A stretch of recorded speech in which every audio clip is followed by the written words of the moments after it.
అప్ప అయ్యప్ప వస్తున్నాము అయ్యప్ప రక్షించవయ్యా అయ్యప్ప కన్నెసామి చెప్పవయ్యా మాల వేసేదెందుకయ్యా చేసుకున్న పాపమంత తీరిపోయేటందుకయ్యా మండలము దీక్షయేల మన మనుగడ మార్చుకోగా శబరిమలకు ఎందుకెళ్ళాలి మెట్టు మీద మెట్టు దాటి అయ్యప్పను చూసేందుకు మన బతుకులు ధన్యమయ్యే మకర జ్యోతి దర్శనార్థము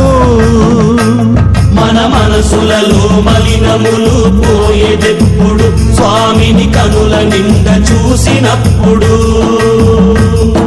మనసులలో మలినములు పోయేదెప్పుడు స్వామిని కనుల నిండ చూసినప్పుడు స్వామి అప్ప అయ్యప్ప శరణమప్ప అయ్యప్ప